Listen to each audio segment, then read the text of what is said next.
Donc là, ça commence très mal avec la moto. Je pense que je ne prendrai plus jamais la moto Uber.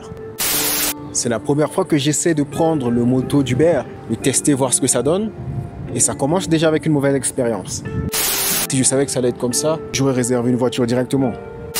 Alors je vais tenter une expérience, c'est la première fois que je le fais. Donc il y a 2 jours, je viens de découvrir que Uber, ils ont un Uber moto. C'est comme une voiture Uber, mais c'est juste que cette fois, c'est une moto qui vient te prendre et te déposer à l'endroit où tu veux. C'est la première fois que je le vois. Ce qui est intéressant, c'est qu'en termes de budget, le prix de la moto, ça te revient 2 fois moins cher que le prix de la voiture. Il y a 2 jours, je voulais le prendre, mais tout simplement, il pleuvait. Du coup, je me suis dit que ce ne serait pas le bon moment pour prendre la moto, donc j'ai pris la voiture. Aujourd'hui, il fait beau. Donc, qu'est-ce que j'ai décidé? Je me suis dit, allez, prends une moto qui va te déposer à l'endroit où tu souhaites et on va voir ce que ça fait de se balader avec une moto Uber. Donc là, je l'ai réservé. On me dit que la moto arrive dans 14 minutes. Quand la moto va arriver, on va voir ce que c'est. On va voir ce que c'est que de rouler sur Uber. Donc voilà, on va voir ça tout de suite. C'est parti. Et ça commence déjà avec une mauvaise expérience. Le conducteur doit être là depuis 20 minutes. Et depuis 20 minutes, il ne se passe rien. Il ne se passe rien. Et voilà. Bon, là, ça fait 5 minutes. On me dit qu'il est là dans 4 minutes. Toujours, il est là dans 4 minutes. Donc, si je savais que ça allait être comme ça, j'aurais réservé une voiture directement. Donc là, ça commence très mal avec la moto. Je pense que je ne prendrai plus jamais la moto Uber. Je vais lui envoyer un message parce que c'est pas possible. Tienes un problème. Je ne sais pas si c'est problème en espagnol, mais il aura compris le message. Bam. Parce que là, c'est pas possible.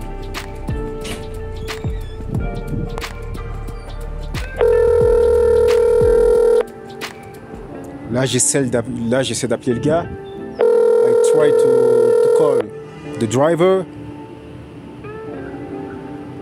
but no answer. Il ne répond pas.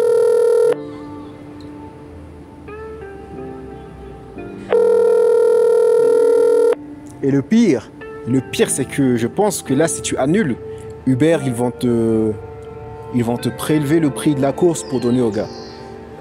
Ils peuvent me prélever $1,50, je m'en fous. Mais si c'est pour donner $1,50 au gars qui, je sais pas qu'est-ce qui s'est passé, qui n'est pas venu, là, je lui dis non. Je préfère le donner à un SDF, le $1,50. Donc le gars, moi, je pense qu'il ferait vraiment exprès. Sauf s'il a fait un accident. Mais je pense qu'il fait exprès. Moi, qu'est-ce que je vais faire? Je vais lui donner 0 étoile sur 5. Voilà, je vais lui donner 0 étoile sur 5 et tant pis pour lui. Hein. Sauf s'il a une raison valable qui vienne me dire non, ma fille est malade, je vais l'amener à l'hôpital. Même si c'est le cas, combien ça lui coûte de lui envoyer un petit message et d'amener la course? Ce qui est sûr, il aura une mauvaise note. You are the Uber? Si.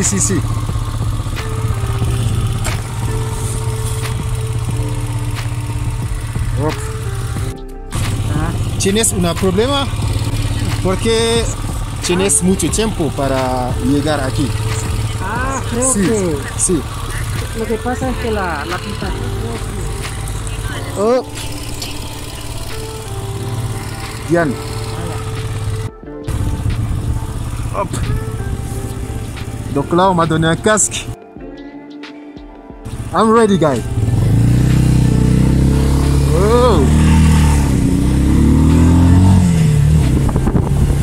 Yes. The feeling is amazing.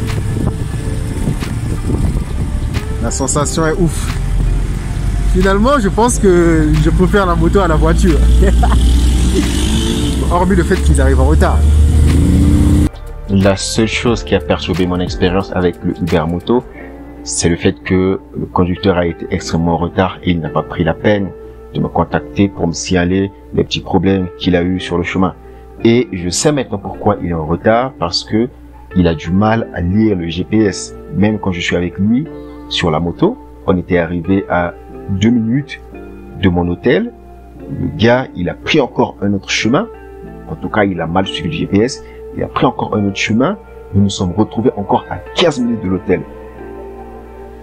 Parce qu'il ne peut plus revenir en arrière, parce que ce sera un sens interdit.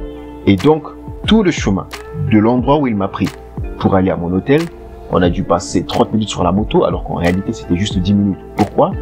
Parce que le gars, il avait des problèmes. Je sais pas s'il avait des problèmes d'orientation, je sais pas si on pouvait dire ça, mais il a du mal à suivre le bon chemin que GPS lui fournissait.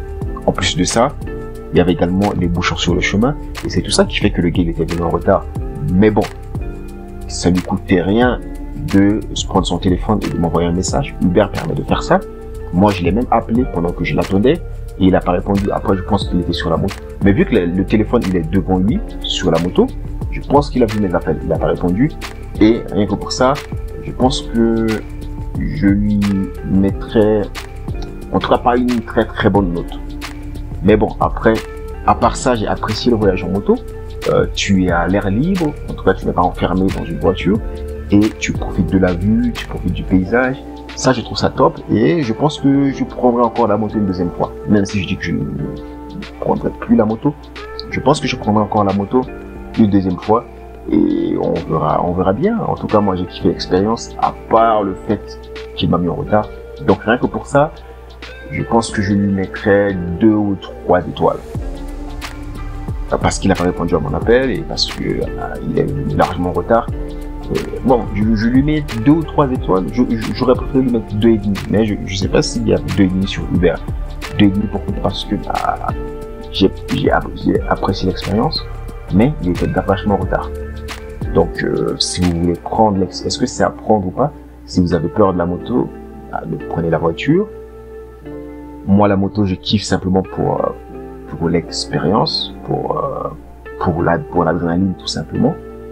Et voilà. Après, pour ceux qui souhaitent économiser, c'est 2 fois moins cher que la voiture Uber. Donc, ça peut également faire. Mais bon, s'il pleut, préférément, il y a une préférence de prendre la voiture. Niveau confort, c'était vraiment top. La moto était vraiment confortable. Le casque, le gars, il avait prévu un casque. Je pense que c'est quelque chose qu'Uber exige à tous les autres conducteurs, un casque pour la sécurité de la personne qui est pris avec la moto Uber. Donc, niveau confort, niveau sécurité, c'était top, comme la voiture, confort, sécurisé, top. Niveau, qu'est-ce que c'est encore? Niveau rapidité, bon, parce que Uber, dans sa promesse, il dit, on va vous prendre rapidement, sécurisé et pour pas cher. C'était pas rapide. Après, je pense pas que c'est toutes les motos. Il peut arriver qu'il y a des voitures Uber que vous prenez qui, sans raison, annulent la course ou qui, sans raison, est en retard de 20 minutes. Ça peut arriver que ce soit une moto ou une voiture. Donc, dans mon cas, c'était pas rapide. Donc là, je ne vais pas me prononcer dessus. Ça peut être rapide comme pas rapide. Et donc, confort, c'est top. Maintenant, prix, parce que Uber dit également, on va vous prendre sécurisé pour pas cher. La moto, elle est pas chère du tout. J'ai payé 1,77$ pour une trentaine de minutes de moto. 1,77$. Le kilomètre, je vais essayer de voir, mais j'ai payé 1,77$, donc c'est pas vraiment cher. C'est 60% moins cher que la voiture. C'était 1,77$ alors que la voiture c'était 3,50$, quelque chose comme ça. Donc je prendrais la moto une deuxième fois, personnellement. Donc voilà mon avis sur l'expérience la moto d'Uber. À très vite.